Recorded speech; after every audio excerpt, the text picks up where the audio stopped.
Pemirsa, Anda kembali di Breaking News TV One dan kami akan lanjutkan dialog kami bersama Romo Bonaventura Julung. Saat ini Romo masih tersambung bersama kami, Romo.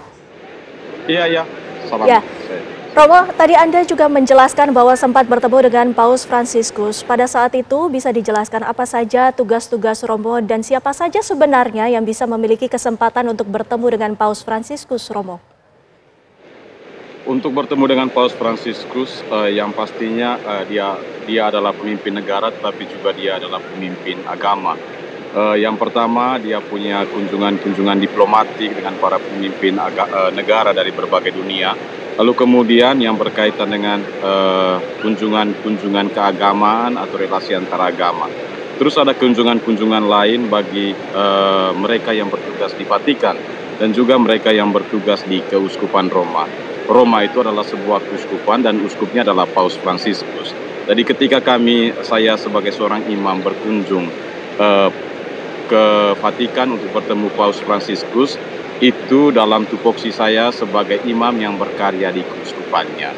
Jadi pertemuan dengan dia bisa saja terjadi pada saat misa Kamis Putih atau misa pemberkatan minyak suci, tetapi juga ada pertemuan ketika Uskup Roma ingin bertemu dengan para imamnya. Jadi ada pertemuan tahunan, sehingga kami bisa menyampaikan unek-unek, bisa menyampaikan program-program yang ingin kami sampaikan dalam tahun itu. Jadi selama beberapa tahun terakhir, kecuali 2 tahun terakhir, Paus Fransiskus tidak bertemu lagi dengan imam-imam kota Roma. Tapi tahun-tahun sebelumnya itu kami bertemu dengan dia.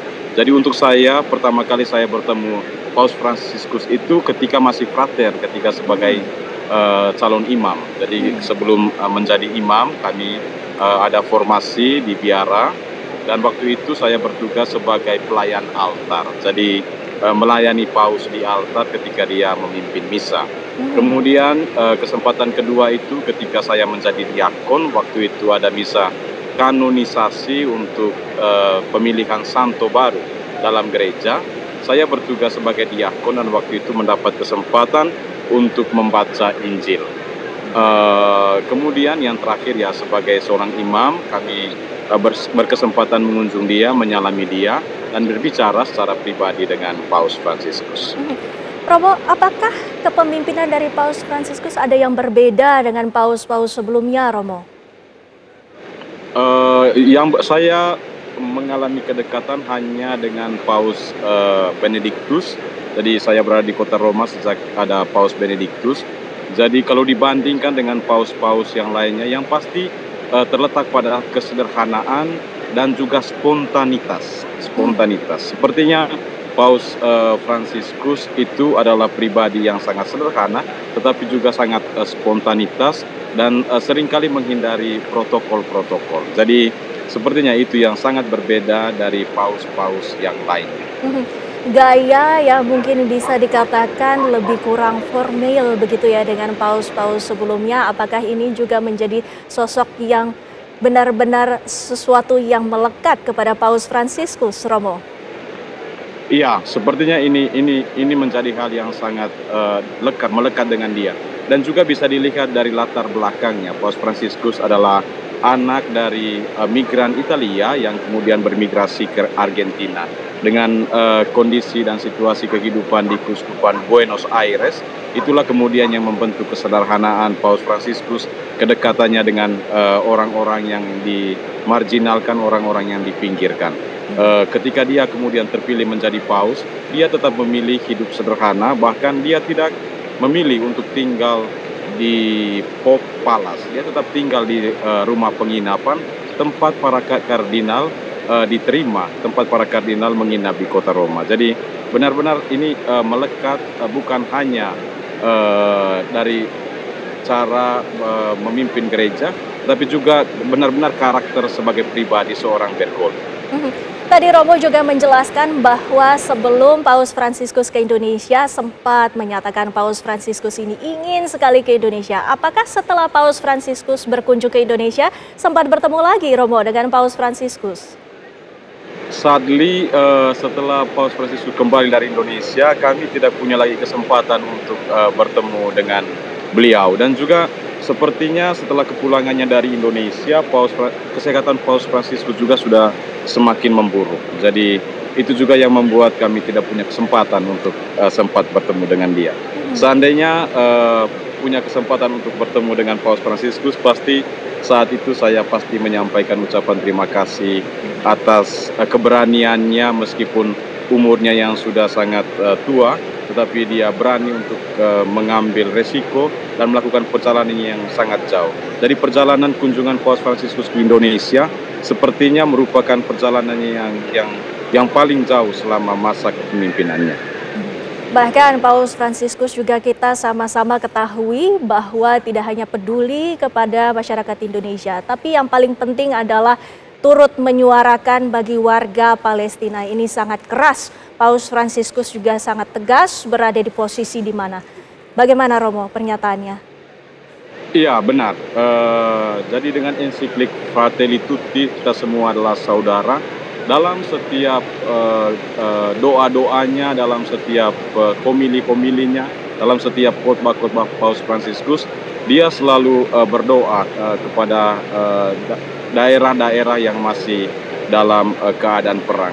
Dia menyebutnya sebagai martir Palestina, martir Ukraina. Jadi Paus Fransiskus selalu menyuarakan perdamaian dunia, bahwa kita semua adalah saudara, kita semua menempati rumah alam yang sama. Romo, bagaimana sebenarnya posisi dari Paus Fransiskus di dunia, khususnya di tengah perpolitikan di dunia ini? Kalau berkaitan dengan posisi strategi gereja dunia saat ini, pasti gereja selalu mengedepankan perdamaian. Jadi perdamaian di antara umat manusia itu yang sangat dikedepankan oleh Paus Fransiskus. Jadi berkaitan dengan politik itu gereja selalu menjadi pewarta sabda Tuhan yang benar-benar mengedepankan kedamaian. Jadi dia selalu mengatakan non c'è più la guerra. Jadi tidak boleh ada lagi perang, tidak boleh ada lagi perang. Romo, selepas diberitakan ataupun beredar kabar dan juga telah disiarkan kabar wafatnya Paus Fransiskus, apakah ada penundaan mungkin berbagai event ataupun acara yang telah diagendakan sebelumnya pada masa duka ini? Untuk agenda-agenda acara besar itu semestinya dari tanggal 25, 26, dan 27 itu adalah jubileum untuk orang-orang muda yang kemudian akan diakhiri dengan kanonisasi Beato Carlo Acutis. Dia adalah santo anak-anak orang-orang muda yang akan dikanonisasikan pada tanggal 27 bulan ini. Tetapi seperti saya katakan tadi, kami belum mendapatkan informasi detail mengenai hal ini. Tetapi yang pastinya ketika ada berita duka dan ada paus di tengah yang lagi disemayamkan di Basilika Santo Petrus, saya juga berpikir bahwa mungkin event-event ini akan dipindahkan ke tanggal lainnya. Romo, mohon maaf, kami juga ingin menanyakan bagaimana dengan event olahraga. Kita ketahui bahwa di sana juga ada Liga Sepak Bola yang tengah berlangsung. Dengan kematian ini tentunya ada dalam masa berduka, apakah ini juga akan terpengaruh? Orang-orang Roma adalah untuk hal-hal yang menjadi sakral di sini. Yang pertama adalah gereja dan yang kedua adalah bola. Jadi yang pasti akan ada silensio atau saat hening untuk mengenang wafat Paus, dan juga saya tidak bisa memberikan informasi yang valid apakah itu juga akan ditangguhkan.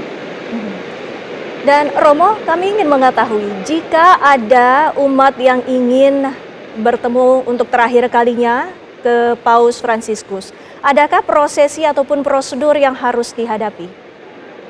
Itu setiap kali ada paus yang meninggal, semua umat Katolik berhak untuk mengunjungi dan memberikan penghormatan terakhir. Tidak ada prosesi-prosesi tertentu, yang dibutuhkan hanya kita harus setia dan juga tabah untuk falling in line. Jadi untuk mengantri, karena pasti akan sangat banyak orang yang akan mengunjungi Basilika Santo Petrus. Jadi dan juga penjagaannya akan semakin ketat, karena pasti akan banyak sekali umat yang akan datang untuk mengunjungi, dan juga tamu-tamu kenegaraan, tamu-tamu VIP yang akan memberikan penghormatan terakhir kepada Paus Fransiskus. Jadi tidak ada prosedur-prosedur tertentu bahwa orang harus register, itu tidak ada. Jadi itu akan terbuka untuk umum. Romo, mungkin kami ingin mengetahui kata penutup untuk umat Katolik dan juga masyarakat di dunia, Romo. Ya, satu kata penutup untuk umat di seluruh dunia, terlebih khusus untuk umat Katolik di Indonesia. Bagi saya secara pribadi sebagai seorang pastor, meninggalnya Paus Fransiskus pas ketika kita merayakan perayaan Paskah kebangkitan Tuhan kita Yesus Kristus, itu merupakan tanda pernyataan iman yang sangat tinggi. Jadi Paus Fransiskus adalah paus yang telah memberikan teladan kepada kita semua bahwa kematian bukanlah akhir dari segalanya. Kematian merupakan pintu untuk bertemu Kristus yang adalah penyelamat kita, yang memberikan kita kehidupan kekal. Di rumah Bapakku ada banyak tempat, dan aku pergi untuk menyiapkan tempat bagi kalian semua. Baik, terima kasih Romo Bonaventura Julung, waktunya bersama kami di Breaking News TV One. Selamat sore, Romo. Selamat pagi untuk semuanya. Baik pemirsa, kami masih akan kembali selepas jeda. Tetaplah bersama kami di Breaking News TV One.